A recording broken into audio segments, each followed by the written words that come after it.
Come on, dog. You know exactly what today is. It's Update Mondays! What, you thought that I forgot about my roots? No. We still eat noodles from time to time. What's going on with you guys? TheCaliEffect, king of games here. And today, it's the first Update Monday since kicking rheumatoid arthritis' ass. But I got some interesting news for you guys. So I had a quick little powwow with my doctor, like, seriously, who says powwow? And she quickly reminded me, just because you're in remission doesn't mean that you can't still have flare-ups. And sure enough, seriously, I had a flare-up this exact same day. There's been a little bit of stiffness in my fingers, specifically this thumb and this finger for the arthritis, but actually this finger, because that finger would have been too cool, right? I swear to God that she jinxed me, but she actually made me realize something. I've had this disease my entire life and did not notice it. This explains every tackle in football where I felt some aches and pains. This explains my shoulder injuries where I went and had an MRI and they said nothing's there. This explains so much. But this also allows me to put it in perspective. If I've been dealing with RA my entire life, there's really nothing I can't accomplish that I haven't done before. Let's do it again. And that's when it hit me. TheCaliEffect, you've got it out the mud before. You remember syrup sandwiches and government cheese? You remember powdered milk and hot dogs and noodles? And you definitely remember what it's like to be on a genuine budget. So that's right, ladies and gentlemen. In this video, I'm going to be giving you guys the budget video. Unlike my previous videos where the budget is $100 to $150, every single one of these decks can be built on a $50 budget. Boy, this is really hard. That's right, this video is for all my road dogs out there getting it out the mud currently. You know I'm still riding with y'all. And in this video, not only will I be giving you guys some budget decks, I might just have something real special for y'all a little later in the week. So of course, if you want to see more content like this, then use your 5th summon to Nibiru, that subscribe button. But also keep in mind, you gotta hit that notification bell if you want to be too strong. I also want to mention that these aren't the only budget decks that can be built for $50. I want you guys to post down below in the comment section what are some other good decks that can be built on a budget of $50. Without further ado, let's jump on in so we can talk about these syrup sandwiches decks. The first strategy I want to talk to you guys about reminds me when I used to ride around with that little BB gun in my waistband. I mean, they didn't know it was fake, but that true Draco was always on me, because True Draco's an archetype, and you know that True Draco is a deck that made its debut inside of 2017 and completely terrorized the meta. I have to say that True Draco is one of my favorite Yu-Gi-Oh decks, so of course I know the ins and outs of it. How True Draco works is that it allows you to tribute summon monsters to your side of the field by using continuous spell and trap cards. You can tribute some powerful spell cards like True Draco Heritage and Disciples, which allows you to destroy spell and trap cards when they're tributed, but these cards also have some really good effects, which allow you to draw cards from your deck by cycling in True Draco cards or just tributing True Draco cards. The spell cards also give you an additional normal summon, but that's not too much different from the trap cards. The True Draco trap cards vary in their effects, one allowing you to special summon from the graveyard, one allowing you to destroy a True Draco card, which will trigger your spell and trap cards effect to destroy monsters or spell and traps respectively, and reduces half of the attack of all of your opponent's monsters. And just when you thought it stops there, the monsters get really special. True Draco Ignis and Dynamite are monsters that allow you to basically proc your spell and trap cards from your deck to your hand or your side of the field. True Draco is 100% an anti-meta deck where you can play really cheap cards like Inspector Border, which well, they can't play Yu-Gi-Oh! The most expensive card for your True Draco strategy will be Draconic Diagram. It's limited to one and it is $1.50 per copy. You gotta love that. The next card reminds me when I actually got my first real gun.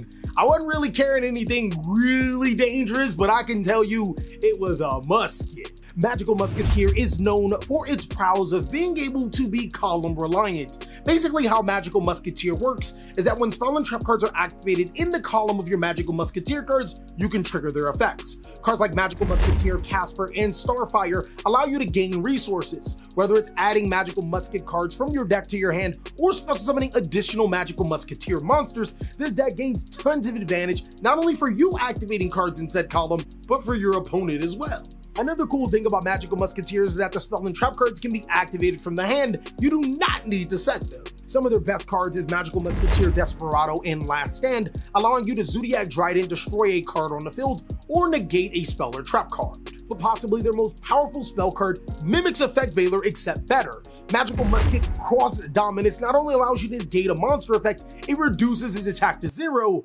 meaning that Utopia Double can legitimately inflict 10,000 damage, but also this card's Effect Veiler except better.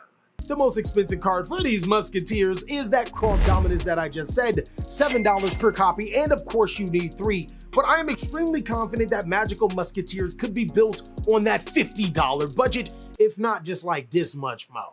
Now you know exactly what I'm talking about. I just need this much mo. Like, don't take the little red thing around the bologna sandwich when you cook it. That's how much mo meat you need. That's how much mo money you need. Why am I talking like that? Now, I know this thing is foreign to a lot of you Zoomers or people that just had money, but when I was broke, we used to go outside and we couldn't come back inside until the street lights is on. At first, I used to think it was because I was an annoying kid. Then I figured out that adult things meant adult things, and I should not be inside that house. Regardless, one thing that we always used to do with the boys was wrestle, and if you like The Rock, then you like to get the smackdown, because Gokis is that deck that will be doing just that. Now, to be completely honest with you guys, you don't really need to read the Gokis. The only thing you need to know about Goki is that when these monsters are sent from the field to the graveyard, they allow you to add Goki cards from your deck to your hand.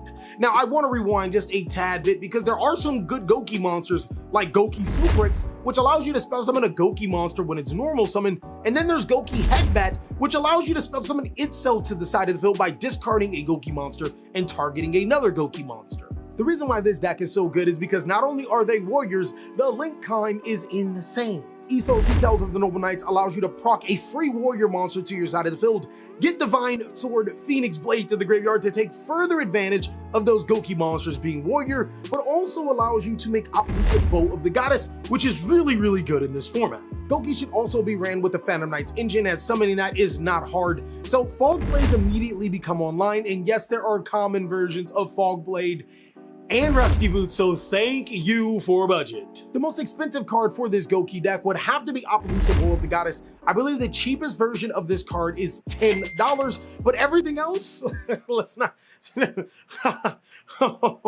Now, of course, being the broke nigga that I was, I always had to pretend that I had stuff. I remember in my childhood, I used to love Bionics, again, something else you probably will never know about, and I used to love Transformers. But of course, I couldn't afford them, so I would draw all my Transformers and then make a huge tournament like how Yu Yu Hakusho or Dragon Ball Z would have, and I used to call it the Crusades. But a deck like Crusadia is exactly something I was trying to implement with this tournament. Summon multiple extenders to your side of the field and create an OTK. That wasn't what I was trying to do.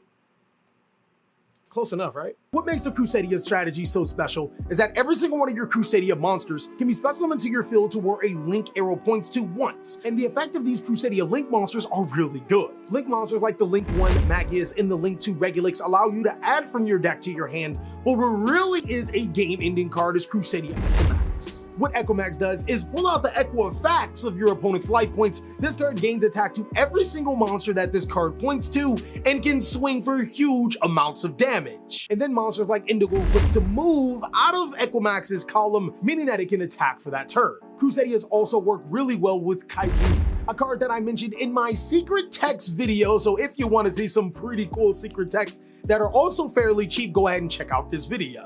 The most expensive card for Crusadia is Crusadia Avermax, which is actually a really good card. The cheapest iteration of this card is $5, but that's pretty good for a $50 deck. And the last strategy I wish I had at its current capacity, back when I was younger, I could easily build a house with these bricks that it gives you. Seriously, the deck's fun and it's good, but if you don't build it right, sir, you won't have to ever worry about needing a house again. This deck gives you bricks for days. Monarchs are an incredible Yu-Gi-Oh strategy that have existed since the dawn of Yu-Gi-Oh pretty much. What this strategy does is basically you contribute your monsters and gain some really cool effects. Now I'm gonna take you guys down memory lane because back then there was Mobius and Thestalos, which allows you to rip cards out of your opponent's hand and destroy those spell and trap cards. Nowadays, we're doing a little bit better. Erebus and Aether allow you to spin cards into your opponent's deck or special summon other monarchs to your side of the field and add them to your hand during the end turn. This deck's main appeal is the main of the true monarch, preventing your opponent from special summoning from the extra deck while you control a tribute summoned monarch, and of course the monarch Stone Forth, allowing you to tribute your opponent's monster for your own monarch. Now ain't that about a bitch? I'm gonna soul exchange you without the drawback. The most expensive card for Monarchs is Karaz the Light Monarch at about $4. But the good thing about this is that you don't even need an extra deck to play this deck, so you'll be okay. Well, that is all that we have for today's video. If RA thought that it could stop me from getting it out the mud with my hands or doing anything with my hands, it got something else coming, buddy. Wait, pause, not that with my hands. I don't do that anymore. I got Sabrina. Of course, if you want to see more content, then go ahead and check out these videos, as of course, I'll catch you on the next one.